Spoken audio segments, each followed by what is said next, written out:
Hello, this is for my persuasive speech. I will be presenting the speech to my dad, Steve, who is over there on the couch listening.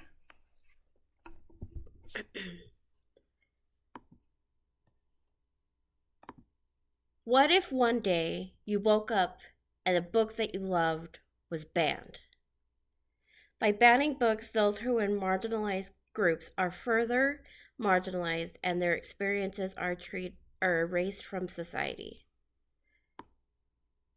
This is especially true for those in the LGBTQ community. And as someone who is part of the community, I have seen this in my own life with books being banned during this year and last year. There have been attempts to ban books that talk about the community, which in turn is hurting those who may be lost and not knowing who they are and where they fit in this world. Not only does it hit the marginalized communities, but it does affect society as well. Many of those bans, as I said, are targeting those in the LGBTQ community, but especially in young adult books. During a time when people are trying to figure out themselves and trying to figure out who they are, this can be especially hard. According to GLAAD, as of September 16th of last year, 41% of books banned over that last year were targeted due to LGBTQ content. Book bans are being pushed more and more every year, which is putting those in the minority at risk, especially those youth who are impressionable and young and trying to find out who they are. Those of the LGBT community, or those who may be questioning who they are, find a connection in these books and understanding and see themselves in the literature that they read and can find refuge. As put in the article 366 Book Challenges tracked by ALA in 2019, and the problem is growing, it mentions that adults that are supposed to be helping the youth are the ones determining gender identity and how it should be discussed or even mentioned in schools, which to some youth is telling them that they don't exist or that they don't matter. Additionally, studies have shown that those who find acceptance in their schools are at a lower risk of committing suicide, while those who don't feel accepted are at a higher risk. So how do we find a solution that will work for both sides of the discussion?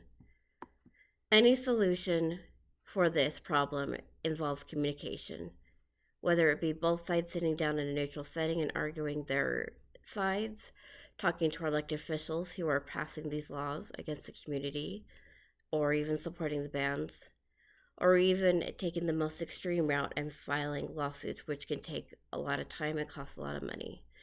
Whatever the solution is, it involves communication, which is key in having any type of resolution with any group. A solution that would work would involve sitting down with elected officials on both sides and presenting evidence and reasons why book bans should not be done and immediately should be reversed, but also finding a compromise that we all could agree on. So as I said, this would allow both sides of the political party to sit down in an open discussion where both sides are allowed to present their idea and their evidence, like a court case, but without all the money and time involved. Additionally, we can work together to find a process or procedure where the books can still be read when necessary to help those in the marginalized group, especially those of the LGBT community. Congress has come together before and heard both sides of an argument, especially recently on whether TikTok should be banned in the United States or not. So this shows that both sides can work together and may disagree on several other issues but can work out if it's an important subject. A common argument against this is that you can't bring both sides of the political parties together on a subject. There are plenty of examples where Democrats and Republicans can agree, such as border security. And as of this year, according to Congress.gov, there was a bill that was introduced that would allow changes to occur that would help with border security, but failed in the House by 6 votes. However, despite that common disagreement, there can be solutions found because we've seen where Congress can come together. And with a solution like I've mentioned being suggested, we can imagine what would happen.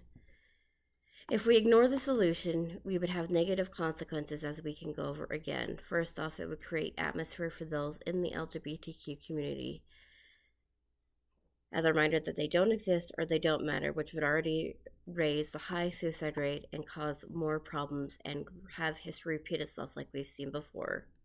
It allows for conversations to be stifled and for hypocrisy to come forward.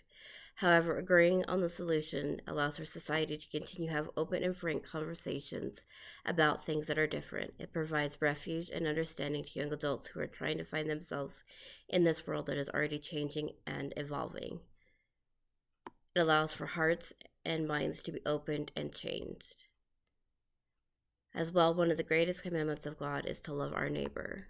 So, by reminding ourselves to love our neighbor, that should allow us to take the solution to find a way to allow both sides to meet in the middle and find a compromise that'll work for everyone. That way, those in the LGBTQ community can feel seen, heard, and loved. Again, I remind you of what you would feel like if a book you loved was banned, or a book that gave you refuge was banned and gone. Another great suggestion is to learn more about the books that are being banned and the LGBT community.